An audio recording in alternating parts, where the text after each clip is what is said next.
የማንም ደጋፊ ልትሆኑ ትችላላችሁ። እግዚአብሔርን ግን ማድሪድ በቻምፒየንስ ሊጉ ማለት ነው ልክ እንደዚሁ ነው መመልከት በጣም የሚደብር ነገር ነው። እኔ ማድሪድን ስለምወድ ምናምን አይመስለኝ ጭራሽ ማለት ነው። በመጨረሻዎቹ ደቂቃ በበረኛ ጎል ተቆጠረበት። እረ በስመ አብ። እኔ ይህ ቡድን ማለት ነው ቻምፒየንስ ሊግ የማድሪድ ግዛት እኮ በግዛቱ ነው እንደዚህ የሚቀለልበት ማለት ነው። ጆዜ ሞሪኖ በታሪክ ለመጀመሪያ ጊዜ ማድሪድ አጌኒስቱ ገጥሞ ሲያሸንፍ አይ ቲንክ እንደዛ ይመስለኛል። አምናት ሽርግን አረበለ አሁን ፕሌይኦፍ ግዴታ ጥሎ ማለፍ ውስጥ ገባ ማለት ነው። ይህን ጨዋታ ቢያሸንፍ ቀጥታ ወደ እስከ 8 አጠናቆ ማለፍ ይችል ነበር። ምንድነው እየተፈጠረ ያለው? እንደ ቡድን ጭራሽ ማለት ቤኔፊካ ይገባቸው ነበር ውጤቱ። በምንም ወይ ተሻለ አልነበረም ማለት ኪሊያን ምባፔ 2 ጎሎችን አስቆጠረ። በቃ አሴንሲዮ የሚባል ደደብ ነው ሲጀመር። እሱ ልጅ ህፃን ገና ምንም ማቹሪቲ የሚባል ነገር የለም። በቀይ ወጣ። በእርግጥ ወደ መጨረሻዎቹ ደቂቃ ነው ሮድሪጎ 2 ተጫዋች ነው በቀይ ወጣው። ግን ምን እየተካሄደ ነው? እኔ ማድሪድ እንደዚህ ሆኖ ማየት በጣም የሚያስጠላው። እግዚአብሔር በጥሎ ማለፍ የትኛውን ቡድን እኮ ሊሸነፍ ይችላል። በቃ ኳርተር ፋይናል፣ ሴሚ ፋይናል ምናምን በምንም አይነቱ ግን እንደዚህ ጭራሽ በበረኛ ጎል እየተቆጠረበት በጣም የሚያሳፍር ነገር ነው። እግዚአብሔር ውርደት። አረ ላሊጋውን አታሰድቡ። ጭራሽ በረኛ ይከትባቸዋል።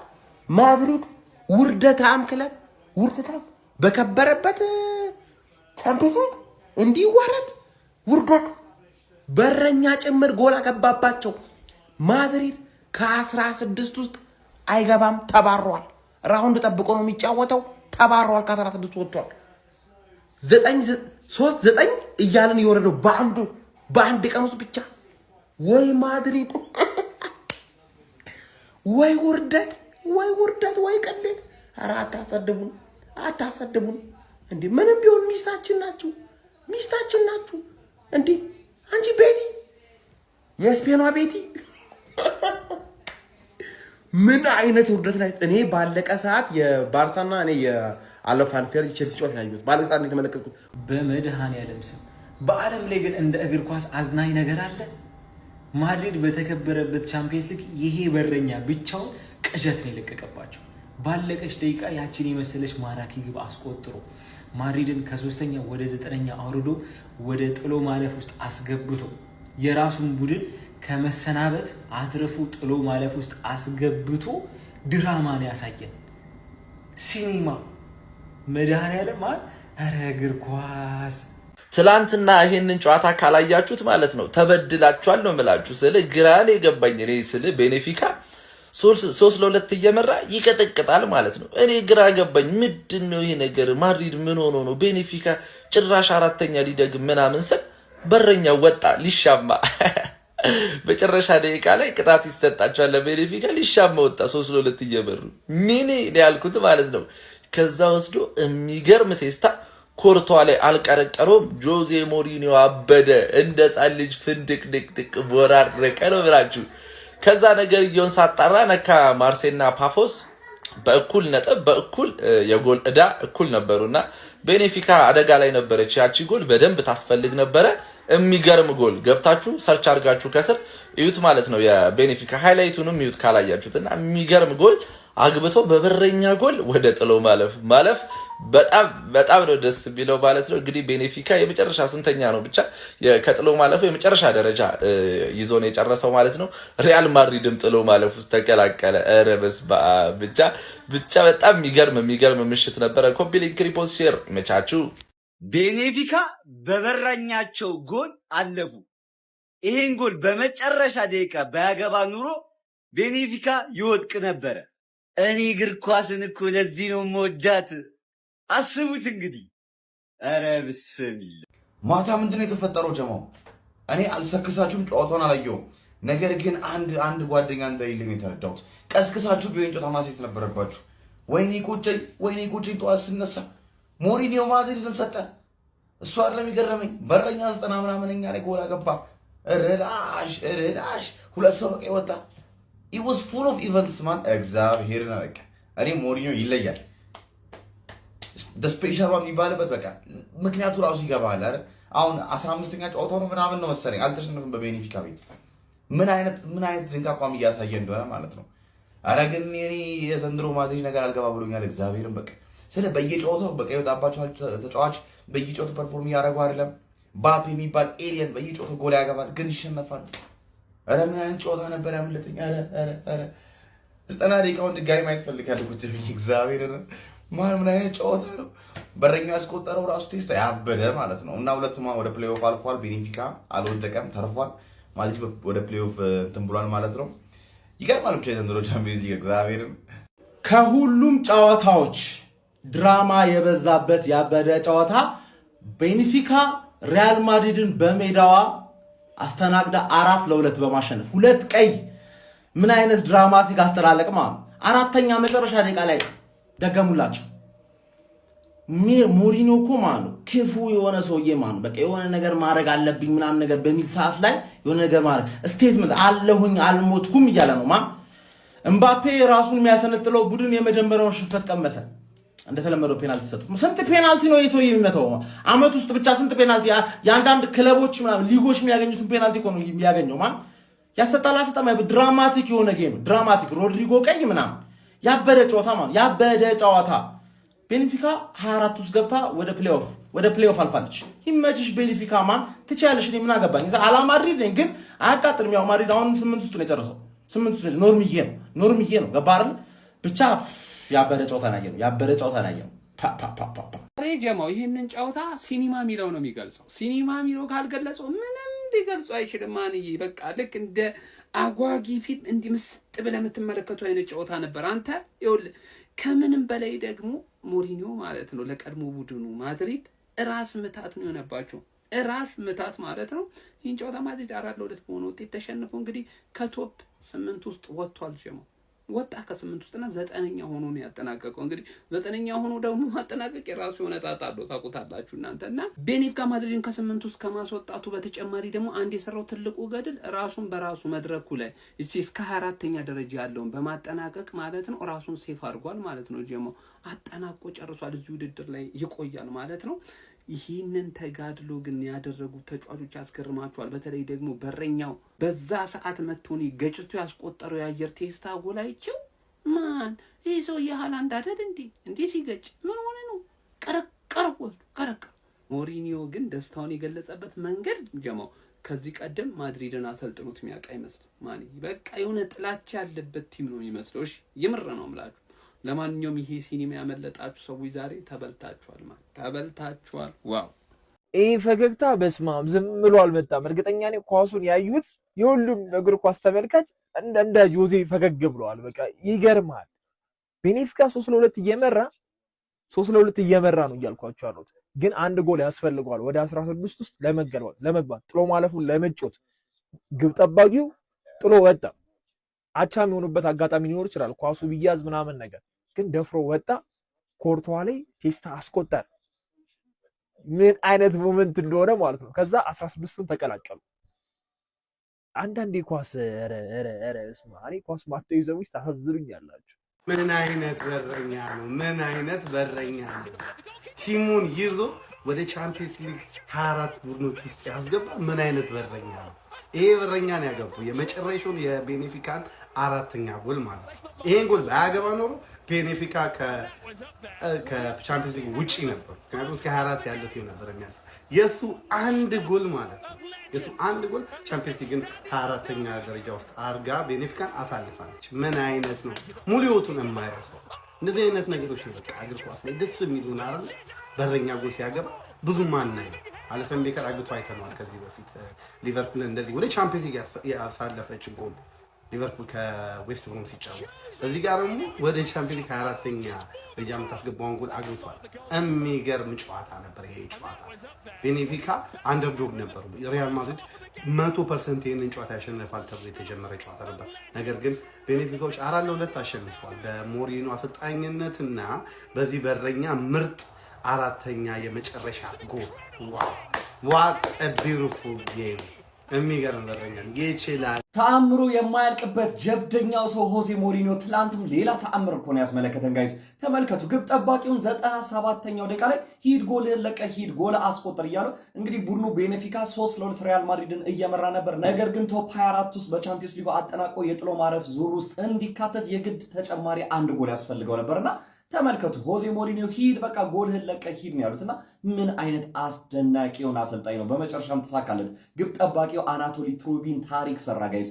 በቤኔፊካ ታሪክ ውስጥ በጣም የማይረሳ ላለፉት ምናልባት 10 ዓመታት በቻምፒየንስ ሊጉ ይሄ ነው የሚባል ታሪክ ያልነበረው ቤኔፊካ ትላንት ግን ጀብድ ሰራ በጆዜ ሞሪኒዮ ደ ስፔሻል ዋን ስር። የማያልቅበት ሆዜ ሞሪኒዮም ትላንት ጎሉን በዛ ባለቀ ሰዓት ሲያስቆጥሩ አራተኛውን ጎል ከኳስ አቀባዩ ጋር በጋራ ሆኖ ነበር ደስታውን ሲገልጽ የነበረውና አንድ እስቲ ለጆዜ ሞሪኒዮ ጋይስ እና እንዲሁም ለቤኔፊካ ሪያል ማድሪድን ደግሞ ከቶፕ 8 ውስጥ ጎትተው ነቅለው ወደ ጥሎ ማለፍ ዙር አብረው እንዲካተት አድርገዋል። ለማንኛውም ስለምሽቱ ታሪከኛ ተአምራዊ የነበረ የቤኔፊካው ድል ምን ትላላችሁ? ሀሳባችሁን ኮሜንት ሴክሽን ላይ አጋሩኝ። ሜዳ ስፖርትን ፎሎ ማድረግ እንዳትረሱ።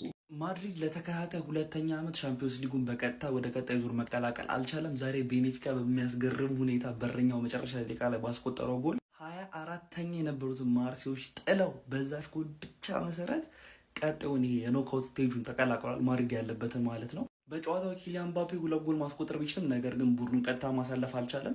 ፒኤስጂ እና ኢንተር ሚላንም እንደዛው በተመሳሳይ ከቦዶ ግሊምትና ከቤኔፊካ ጋር ወይም ደግሞ ከሞናኮ እና ከካራባግ ጋር የሚጫወቱ ጁቬ፣ አትሌቲኮ፣ ኒውካስተል የመሳሰሉ ቡድኖች እንዳለ በጥሎ ማለፍ ነው የሚያልፉት። ቶፕ 8ቱን በስራ የተቀላቀሉ ቡድኖች ደግሞ ቀጥታ ደግሞ ያለ ኖክአውት ስቴጅ ማለፍ የቻሉት ወደ ቀጣዩ ዙር 5ቱ ከ8ቱ የፕሪሚየር ሊጉ ክለቦች ሲሆኑ 3ቱ ደግሞ ባየር ሙኒክ፣ ባርሳ እና ስፖርቲንግ ሊዝበን ሆኗል ማለት ነው። ፎሎ ኮፒንግ ሼር እያደረጋችሁ ይመቻችሁ። ይኸውላችሁ ቤኔፊካ ከማድሪድ ያደረጉትን ጨዋታ ያመለጣችሁ ሰዎች እኔ ልንገራችሁ። ቤኔፊካ ከማድሪድ ያደረጉት ጨዋታ ሁሉም ነገር ቅስፈታዊ ነበር የሆነው። 54ኛው ደቂቃ ላይ ቤኔፊካ ማድሪድን 3-1 ይመራዋል። በዚህ መሰረት እንግዲህ የደረጃ ሰንጠረዡ ላይ ቤኔፊካ 23ኛ ደረጃ ላይ ይቀመጣል ማለት ነው። 58ኛው ደቂቃ ላይ ግን ቤኔፊካን የረበሸ አንድ ክስተት ይፈጠራል። ይህም ደግሞ ማድሪድ ጎል ማስተናገዱ ተከትሎ በማርሴይ ተበልጦ 24ኛ ደረጃ ላይ ቤኔፊካ ይቀመጣል ማለት ነው። ይባስ ብሎ ደግሞ 59ኛው ደቂቃ ላይ ቦዶ ግሊምት አትሌቲኮ ማድሪድ ላይ መምራቱን ተከትሎ ቦዶ ወደ 23 ሲመጣ ማርሴይ 24 ቤኔፊካ ደግሞ 25ኛ ደረጃ ላይ ይቀመጣል። ይህ ማለት ደግሞ ከ25 ጀምሮ ያሉ ክለቦች ከሻምፒዮንስ ሊግ የሚባረሩ ይሆናሉ ማለት ነው። ቤኔፊካን የዚህ ሰዓት ነበር አጣብቂኝ ውስጥ የከተተው ማለት ነው። እሱ ደግሞ ይባስ ብሎ ደግሞ ማለት ነው ስፖርቲንግ ሊዝበን ቢልባውን መምራት ተከትሎ ማድሪድ ከ8 ውስጥ ይወጣል ማለት ነው። ወደ 9ኛ ዝቅ ሲል የባስ ጨዋታውን አጣብቂኝ ውስጥ ይከተዋል ማለት ነው። በዚህ መሃል ነበር ሁሉም ነገር ቅስፈታዊ የሆኑት ማለት ነው። 92ኛው ደቂቃ ላይ እንግዲህ የማድሪዱ ተከላካይ አሴንሲዮ በቀይ ካርድ ከሜዳ ይሰናበታል። እሱም አልበቃም ብሎ ሌላ ቀይ ካርድ ወደ ማድሪድ ይመዘዛል ማለት ነው። የማድሪዱ አጥቂ ሮድሪጎ 97ኛው ደቂቃ ላይ ቀይ ካርድ አይቶ ይባረራል። የዚህ ሰዓት የማድሪድ ተጫዋቾች ሙሉ ለሙሉ ረብሻ ውስጥ ይገባሉ፣ ብጥብጥ ይፈጠራል ማለት ነው። ካዳ በዚህ መሃል ላይ ደግሞ ቤኔፊኮች ቅጣት ያገኛሉ 98ኛው ደቂቃ ላይ ማለት ነው። ታዲያ እንደምትመለከቱት የቤኔፊኮ አሰልጣኝ የቀድሞ የሪያል ማድሪዱ አሰልጣኝ ጆዜ ሞሪኒዮ የቤኔፊካውን በረኛ ሄዶ ቴስታ እንዲገጭ አዘዋል ማለት ነው። በዚህ መሃል ላይ የቤኔፊኮ በረኛ አስገራሚና የቤኔፊካን የማለፊያ ትኬቷን ማለት ይቻላል በቴስታ ጎል አስቆጥሮ ያሳያል። ይሄ ነው በቃ የተፈጠረው እግር ኳስ ሌላ ታሪክ ውስጥ የገባበት ጨዋታ ማለት ይሄ ጨዋታ ነው ማለት ነው። እናንተ ስለዚህ ጨዋታ ምን ትላላችሁ? ሀሳብ አስተያየታችሁን ኮሜንት ላይ አስቀምጡ። ይመቻችሁ። ገላገሉኝ፣ ቤኔፊካ ገላገሉኝ። ማድሪድን 4-2 አሸንፉ። ይኸውላችሁ የስፖርቲንግ አትሌቲክ ክለብን 3-2 ማሸነፍ ሪያል ማድሪድን ከቶፕ 8 አስወጣቸው ማለት ነው። ያ ማለት እኛ 8ኛ እነሱ 9ኛ አቻ ካደረጉ ሪያል ማድሪድ እኛ እንወጣለን እነሱ ይገባሉ። በዛው በተመሳሳይ ሁኔታ ደግሞ ቤኔፊካ አንድ ጎል የሚጨምሩ ከሆነና 4-2 የሚያሸንፉ ከሆነ 25ኛ ናቸው 24ኛ የሆኑና ይሄ ፕሌይኦፉን ይጫወታሉ ማለት ነው። ቶፕ 8 ባያጠናቅቁም ከዛ ሁለቱም አንድ ጎል ለማግኘት እየተረባረቡ እኔ ማድሪድ እንዳያገባ ማለት ነው። ገብቷላ? ለምን እኛን ሊያስወጡና ቤኔፊካ 97ኛው ላይ ጭራሽ 4-2 አደረጉ። እነሱም ፕሌይኦፍ ይጫወታሉ፣ እኛም ቶፕ 8ታችን ግን ደስ ሲል እግር ኳስ 97ኛው ላይ ቁጭ ብዬ ማድሪድ እንዳያገባ እንዲገባበት እየቋጠርኩ ገባበት። ቤኔፊካ ሪያል ማድሪድን 4-2 ባሸነፈበት በዛሬው ጨዋታ ማለት ነው። አራተኛው ጎል ምን አይነት ነው? ግብ ጠባቂው እኮ ነው የቤኔፊካ ያስቆጠረው። ተመልከቱት ሄዲንጉን በእናታችሁ። እኔማ አሊሰንን ያስታውሰኝ። ኧረ በስመ አብ እንዴት አባቱ ነው የሚያምረው! ኧረ በለው እጅግ በጣም የሚያምር ነበር። ጆዜ እንግዲህ ግብ ጠባቂ ወጥቶ ሄዶ እንዲገጭ ጥረት ሲያደርጉ ነበር ማለት ነው። ግብ ጠባቂ ወጥቶ እንዲገጭ ማለት ነው። ኧረ ይመቸው ቤኔፊካ። ሲጀመር ማድሪድ ማለት ነው ባህሉ ነው። በቃ ፕሌይኦፍ ውስጥ ይገባል፣ ከዛ 16 ውስጥ ይገባል፣ ከዛ 8 ውስጥ ይገባል፣ 4 ውስጥ ይገባል፣ ከዛ ቻምፒዮንስ ሊጉን ያነሰዋል። ቻምፒዮንስ ሊጉ ከሱ አያልፍም። ማን ግን ዛሬ የቤኔፊካው በረኛ ምንድን ነው ያደረገው? እንዲህ ይቻላል እንዴ? እንዴት እንዳስቀናኝ የምር ወስዶ ልጥፍ ቅርቅር እኮ ነው ያደረገው። እግዚአብሔር ኧረ ማድሪድ ግን ኧረ ልታቃጥለኝ ነው። አንድ ያለኝ አንተ ክለብ አንተና ቼለው። ኧረ እባካችሁ አታቃጥሉኝ። ኧረ ሌላው እንዳለ ጠላት ብቻ እኮ ነው ያለው ጠላት። ኧረ ጆዜ ሞሪኒዮ ምንድን ነው የምታደርገው አንተ? ኧረ ታክቲክ የሌለ የደከመ ታክቲክ። ኧረ በስመ አብ ማድሪድ ኧረ እንዴት አባቱ ነው የሚያስጠላው። የምሬ ነው የምላችሁ። እምባፔ ግን ይመቸው እግዚአብሔር። በራሱ በቃ ቲሙ ልክ አይደለም ግን በራሱ ጥሩ አመት እያሳለፈ ነው። በቃ አምናም እንደዚህ ዘንድሮም እንደዚህ። ኧረ ወይ እንደው አንተ አሰልጥን እምባፔ፣ አንተ አሰልጥን። የምሬ ነው ምንድን ነው? ኧረ በስመ አብ ጭራሽ በረኛ ቴስታ ይቀረቅርብኛል መስሎ። ሀያል ክለብ መደገፍ እኮ ነው በቃ። ኧረ ማድሪድ እንደው ምን ላድርግ ጋይስ? እኔ ብቻ ነኝ ግን ማድሪድ እንደዚህ ሲንኮታኮትና ሲንቦጃቦጅ ሲዋረድ ሳይደስ የሚለኝ የምሬን እኮ ነው። እና ትላንት ማታ ቤኔፊካ በሞሪኒዮ ተጫወተባቸው። ሌላ መጥፎ ዜና ለማድሪድ ምን መሰላችሁ? አሁንም ራውንድ 16 ወይ ቦዶ ወይ ቤኔፊካ ነው የሚያገኙትና ቤኔፊካን ቢያገኙት ደስ ይለኛል። አሁንም ማለት ነው በደንብ አድርጎ ቢያሻቸው ማለት ነው። በረኛ ያገባባቸዋል። ወይኔ ደግሞ ሁሉም ጌም አልቆ እነሱ ነበር የቀሩ። መጨረሻ ላይ ስታዞረው ቀይ ምናምን እያለቃቀሱ ማለት ነው። ኢጎዋቸው ኢጎ አይደለምና እንደዚህ ማድሪድ ሰከን ሲል በቃ ደስ ነው የሚለው በጣም ማለት ነው። እና ለዋንኛውም ካለፉ ከዛ በኋላ ደግሞ መገናኘታችን እንችላለን። ከኛ ጋርም ሊገናኙ ይችላሉ። ምክንያቱም ከዛ ካለፉ ደግሞ እኛ ከማድሪድ ከኢንተር ከቦዶ ምናምን ነው ልንገናኝ የምንችለው የተባለውና አይታወቅም ከቤኔፊካም ጭምር እና ግን ማድሪድ ስለተዋረደ በጣም ነው ደስ ያለኝ።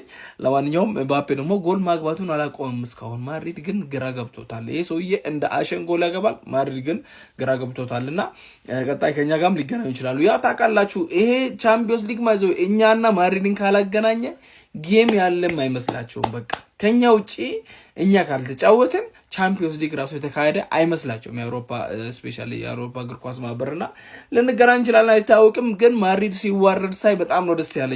የምሬን ነው። እስቲ እናንተ ጻፉልኝ፣ ሼር፣ ኮፒ ሊንክ ፖስት አድርጎ ይመቻችሁ። ምንድነው የተመለከትነው? ስክሪፕት የመሰለ ጨዋታ ግብ ጠባቂ ጎል አስቆጥሮ ለፕሌይኦፉ እንድትበቃ ሲያደርግ አስበው ምን አይነት ጨዋታ ነበረ።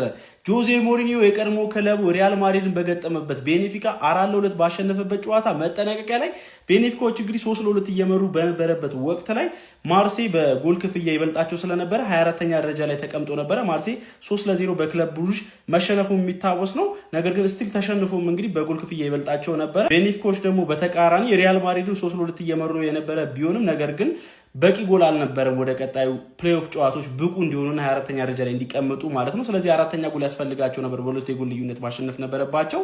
ታዲያ ጨዋታው ሊጠናቀቅ ሽርፍራፊ ደቂቃዎች በሚቀሩበት ሰዓት ላይ ግብ ጠባቂያቸው ትሩፒን የተሻማውን ኳስ በማስቆጠር እንግዲህ ሪያል ማድሪድን 4-2 በማሸነፍ 24ኛ ደረጃ ላይ በመቀመጥ ለፕሌይኦፉ መብቃት ችሏል ማለት ነው። ማርሴን ከውድድሩ ውጪ በማድረግና በማሰናበት ማለት ነው። ሪያል ማድሪድንም በቀጥታ ማለፍ ከሚችሉ 8 ቡድኖች ውጪ አድርገውታል ድል ማድረጋቸውን ተከትሎ ማለት ነው። ምን አይነት እብደት ነው የተመለከትነው ጋይስ?